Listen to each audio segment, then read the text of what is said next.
Hey guys, we are here, World Cup Finals. We are in the Rustenburg region of the Republic of South Africa. And we're here with folks, we're here with a new leader. So we have 1, 2, 3, 4 more flyers to go. And Riaan, congratulations. Thank you, Dan. For making it to the finals and hands are cold, for eh? currently taking the lead. Your birds did it. You have a few nice big breaks.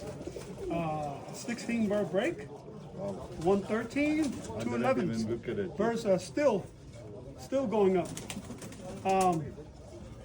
It's starting to get dark in here. Riaan, so let's talk about this. Let's meet Riaan. A lot of people that I spoke with here, I'm finding out, have your birds. Let's talk about your family of birds. So, Okay, first of all, Dan, thank you for coming to South Africa and judging the World Cup. I really appreciate it. My birds originated from fanciers that went overseas. They visited George Mason's loft that time, and there's 3 persons that I must name that went there. One is definitely the favorite, is Irvin K. Irvin K is legend. I get emotional now. He was the guy that really put the pigeons in South Africa on the map with importing pigeons and stuff like that. K. Yeah, after the Paul Browns and that, I'm talking the later stages. I think in 1998, him, Elvin, and Colin Nell imported some birds from George Mason. I've still got the video here where he says, Colin, you must have this, Johnny, you must definitely have this, and stuff like that. That was the pure Mason birds. Excellent pigeons that came in that year. We didn't think so that year. With breeding the babies, we couldn't get them up. We battled our asses off, to be honest with you. And I had the Bazan's pigeons, Bazan's Dexter crosses. Okay. Graham Dexter, let's go. Graham Dexter birds, yeah. I had that process first, and they were really doing good. They were excellent birds when you start off flying them for the first 3 months after they get into the role. I promise you, there's hardly anybody here that could touch me. You can ask anybody, but then they become seldom, and that's what I didn't like. So Johnny Conradi made the suggestion that we must cross the birds with the other birds, which I did. I got 10 pure Masons from Johnny, which he imported. Okay. One of them is this hen here. This is the 4277 hen. 4277. Yeah, 4277 1998. ARC 1998. That came directly from George Mason. And this hen, do you hear it clearly? That hen made the difference in this world, in this country in South Africa. Not this world, my world. Sorry. I just think she was a phenomenal pigeon. I bred a couple of babies out of her, and whoever came also imported bird number 40, MPRC George Mason pigeon as well. That one we call the striped wing cock.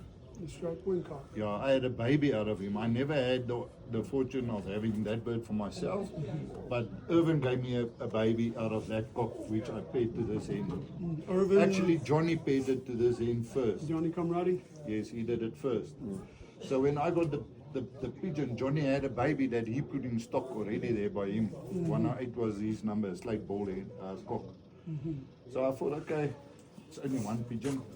So I bred a couple, and I must honestly say, they were great. They were not fast, phenomenal rollers and that, but well, they could roll.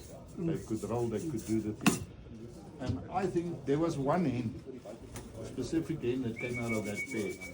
The striping cock and this tortoiseshell hen that you see here. That there was a white red tick hen. Red tick. Yeah. That hen, you could ask anybody that stood here. I moved here 8 years ago when I was staying about 20 kilometers away from here. I lived in Brixton. I flew a kit that broke, all the pigeons broke together. Can you pause it? That white tick hen, I flew in a kit and Johnny was on my cage and said to me, borrow me that hen, and I borrowed him the hen. And guess what? 20 bird break didn't come forward anymore. The birds just stopped breaking. And at that time we had visitors like John Wanless. He came here and I said, John, sorry, I think you're going to waste your time because the birds didn't want to break anymore. They didn't want to go the big bangs and that. And I couldn't get it right anymore. And he said, what did you do? Did you change food and stuff like that? And I said to him, no, I didn't do anything. He said, did you take any pigeons out of the kit? I said, yeah, the red tick hen, I borrowed it to Johnny. Now, Johnny had the hen, and he paired it up to another son of the 40 cock, which bred this hen here. This is the 9104 tortoiseshell ball hen that came directly from that. That's the only hen. Because 91? 04. Okay. 2004. 2004, okay. Yeah, that's 21 years ago. And the whole family consists of that bird still today. So this tortoiseshell ball, you can't see it properly on this photo now, but this hen here was the only hen bred by the white tick hen. So I took the white tick hen back. That was the reason why that was the only hen. I should have left it where it was in the stock loft, but I didn't. So I got the hen back and I put it back in the kit, and you won't believe. You won't believe it, and bang! Again. John Wanless was spot on He when saw he that said, one. John Wanless. he said that hen was making your kit break. And I said to him, wow, one pigeon can't make a difference. Wow. So that's what I want to put out to the guys today. One pigeon can make all the difference in Leader. Yes, if that leader is not on that day, you will not have a scorecard that will provide you with that. Anything, any animal pack that you've got has got a leader. Can I ask you, while we're talking about leaders, Yeah. which is your leader? Did they come down yet? They're still flying. Which is your leader in There's this? a red white fly here that pulled out of the kit a little bit. When he's in the kit, Yeah, saw that. he sparks the kit like Oh, this. yeah, when he pulls back in. Yes. So, but when he's out, you won't see the kit breaking. You saw that now when he was Yeah, I out. did see that a He few was times. like, he's making me nervous now. But check that one. But anyway, I put the bird back, and unfortunately, on the one club competition, I've lost the bird into. I had a big tower. I was staying not far from the police station, and there was a police tower right up into the heavens. And there was angles where they climb up on the stairs, right to the top. It hit the right on the top. It broke his neck, then it fell right through the. And that day was the only day I actually cried about the pigeon, and that was a very, very hard sore. But from there on, I've concentrated. I've still got a outcross with my Bazans Dexters. That was 162 Graham Dexter cock and a 393 Bazans hen. Those two pigeons I crossed in with the Mason birds, which was what we call the blue bloodline. It was a cock bird from imported cock from George 4295, and the hen was 4288, 1998. So that blue bloodline is still running in his family. The tortoiseshell hen is still running in his family. What can I say? Take a quick peek. Can we take a quick peek? Yeah. This is the team I wanted to fly today, but unfortunately I couldn't show you this. It's a bit late now, Dan, but maybe if you've got an off day or whatever, I will gladly fly you this kit as well. Very, very nice. Keep this out. I've got you as I well. can make that happen. Yeah. Nice. And so now, Riaan, let's talk about your preparation for a week out, or you guys have monthly flies. You have competitions almost every I month. broke away from that. Oh, okay. I broke away from that. You know, there's one thing. Sorry, guys. One thing about the pigeon sport I don't like, and that's politics. So you know, you decide things in the club, and things don't pan out. Guys get cross and stuff like that. So it's one thing I didn't like. Okay, no But problem. I still wanted to fly my pigeons. You know? So now let's talk about that preparation then. So like say 2 weeks out. Yeah. What are I do you it feeding regularly? I You do do it it 2 weeks out? I do it 2 weeks out Okay. preparation. Yeah, I'll fly my pigeons. Like you see, I haven't only got one kit. This is all babies that grew old. I didn't have time to really prep them, but they're up in the air now. So you just have A and B. Yeah, and then there's also a couple of babies that's even later than those ones. So A and B, and I had a C team which I lost. How old was this team right now that just flew? This team, the oldest pigeon is about 3 years old. Yeah. Okay. And the youngest Is babies from last year. There's last two year, babies 1 playing in year, this kit. yearly. Yes. Okay, so 2 weeks out, Yeah. you were feeding 2 weeks out, I'll fly them every second day or what, Every see what second they day, do, every day. what form they are in or whatever. And then from there on, I decide what I'm going to do. This time with these two kids was very close to each other. And I thought, okay, I'm going to treat them all the same, both of them. So if this one, yesterday I still flew this one, and then I made the decision. not that one. So this kid said yesterday they didn't fly, which I flew them on Friday. They were nice, and I thought okay. But Friday they also made me worried a bit because it was pitch dark when they. You see lovely pigeons. Eh? Yeah, right. Pitch dark when they come and landed. So luckily all of them came back. No hawks, nothing, no attacks. And yesterday I made a decision I'm going to fly them. But prior to that, 2 weeks, starting on the 2 weeks, on the 2 week start, I fly, usually when I flew competition, I flew on a Saturday. So what I do for a Saturday, I'll fly my birds for that first week after 2 weeks, I'll fly them every second day. Okay. On the Sunday of that week, I will fly them definitely. Come what may, wind or whatever. You see the wind today, that's why I made the decision I'll take my chance in the wind because those You pigeons fly them in can, the wind they sometimes. can handle the wind, but today was a bit stronger than usual, must say. But they did well. I think they did well. But starting on the second week, on that Sunday night when I fly them finish, I will give my birds full crop. Full crop. As Mix, much, yeah. mix, roller yeah. mix, Young bird mix. Yeah. No millipede. What's No Milo. corn? No mice.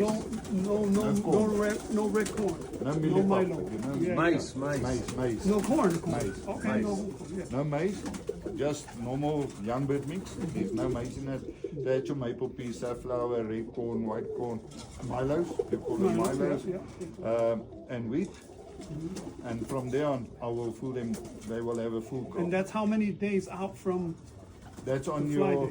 day. say your fly day is on a You Sunday. can say Like 11 today. days from there. 11 days. Yeah, that's your 2 week Okay, preparation. full crop.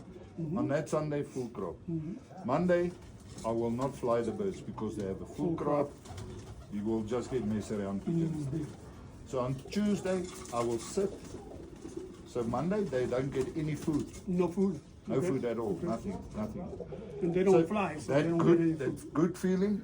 I want to get back to normal as soon as possible Good. by only giving them food on the. So Monday they don't get food. Tuesday I will feed them my normal baked beans can. The standard can be. Yeah, that takes about 20 spoons of whatever you want to put in there. That I will feed them normal. So on the Monday they don't get any food. Nothing. Tuesday normal Tuesday, food. normal food. Wednesday normal food. Okay. So on the Thursday, I will fly them. I'll fly them the Thursday and I will fly them the Friday and the Saturday. That's my preparation. You fly them on Saturday? No. Yes. You flew these birds yesterday? I wanted to, but I wanted to fly those birds, so I flew them and I made the decision not to fly them, Okay. rather fly these. So usually you will fly I them will the day fly them. before. That's my. You can ask Okay. anybody here that knows me. That's my preparation. So that's my 3-day flight. Now what did you feed If them you the train- last day before? Yesterday I did a mix. Dan, nothing to hide. No, it's okay. Just Nothing to hide. people to learn and There's a mix that you will see. It's got a lot of maple oat peas in. safflower. Safflower. Peas There's some white, normal wheat. Yeah, wheat. that is what I give them, a half a tin full of that. Half a tin. Half a tin full of that. Then I've got some red sorghum, Red Milo, yeah. red Milo. I will give them a quarter cup of that and a quarter cup of white sorghum. The white sorghum. Yes, the white White sorghum. millet. White millet, yeah. Okay. Okay. Yeah, this is what we call white dare here, because the white Milo that you get is not that big. You know, it's very, very small cup. Yeah, So those are little bit. Yeah. when I can get this, I will. You see, it's a small little packet I got, but that is what works for me the day before competition. Nice. Well, your birds did it today, Riaan, and we're proud of you where you're at right now. You know, you've been at this for how many years now? So I'll be trying my whole life to get here. Yeah. But yeah, like you know, yesterday we did an interview at Devil Cells. Like you said, we were. And he wanted you to be there with him because Yeah. he almost got emotional just Yeah, talking yeah. about you. And Yeah, look, me and Evil come a long way. There's a lot of guys here. We all come a long way. There's a George here standing next to me. A couple of youngsters coming into the sports that we gladly help to get also to the top and there. So yeah, so you know, I am honored here. Qualifier coin. Not everybody gets one of these. And Riaan, Dan, thank you very much. You want to get that to you. No. Wild man. Thank you. The kisser. All right. Thank Good you job. very much, Dan. Thank you for coming to South Africa, judging them, coming here. I know I wasted a little bit of your time. No, you by didn't. No, asking you. never. No, Just they to- got no. Is this I'm back here. or That's what something? I'm here for. That's your back. That's what I'm here for. So, pleasure to do that for you. And your birds did it. So, Yeah. good job. Just one thing, guys. When you breed pigeons and you breed quality pigeons, give it to the next guy that asks you for pigeons as well. Kill the rubbish and give him your good birds. There is guys that can prove what I'm saying here. If they don't buy pigeons, I don't sell a pigeon here. They usually get pigeons for free. Anybody wants to argue that, they can gladly argue. But That's why you are here right now because no, you do the right thing. Yeah. You know, and I'm just over the moon with what they did today. So in that little bit of wind, I think they did well. But thank you very much, Dan. Thank you. Drive safe. Unfortunately, I'm working tomorrow, so I will not be there. Als ik kan uit, dat gaat vanaf. maybe Safe I journey. Kom af, zeg don't know even. how far Kenny is, but Hij wil ook koffie. either way, congratulations. Let Kenny give me a call and see what we can do. If he thinks that you want to try and see the other kid as well, we can make a plan if we can. Okay. If we can. You know, if he's got time and he can come I this found way. out that there's actually some pickleball courts over here in South Africa, so maybe I'll get some of that today. Good job. Thank you.